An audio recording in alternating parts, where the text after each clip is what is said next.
It's been said, silence in the face of evil is itself evil. God will not hold us guiltless. Not to speak is to speak. Not to act is to act. When you heard that, how did you react? Are you ignoring a massive Holocaust because you're afraid of what it may cost? Or do you just not care and zone out in an apathetic stare? Every day, thousands are being led to the slaughter. Each one is someone's son or daughter. You, who have children, would you ignore them? Or would you crank up your music and sing your favorite hymn? If they were going to be killed and cut up, would you rescue them? Or just sit down and shut up? You know the right thing to do, but refuse to do it. 60 killed every hour, and you sit in the corner and cower. You know God commands us to love the least of these, but you're busy with your work and counting your calories. You know He commands us to love our Savior and our neighbor. How you live your life contradicts what you say and do.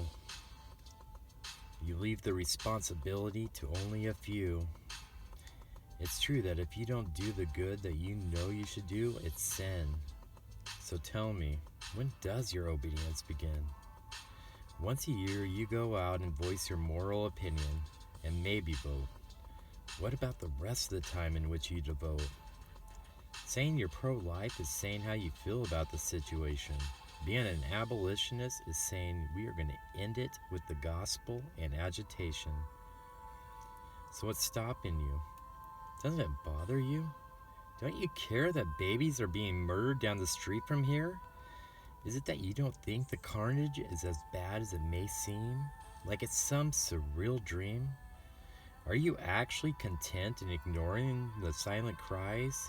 Comfortable with your self-taught lies? We have Christ and His gospel to defeat this giant. With His power, we can defeat the tyrant. It's time to get off the fence. Stop trusting in pragmatism and start trusting in God's providence. So now you have a decision to make. Are you going to sit on the sidelines spinning your wheels? Or are you going to help destroy this abomination that kills? Almost 50 years of this murderous rampage, and it's getting worse. You lost your salt and light, and you have veered off course. Are you going to continue to sing louder as the train cars roll by?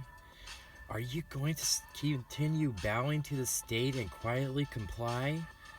The courts don't make laws, and it's time to defy the Roe v. Wade lie. The time is now before millions more die. So are you going to obey God rather than man?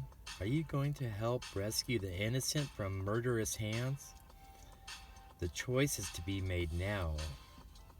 Today is the day you decide to whom you will bow.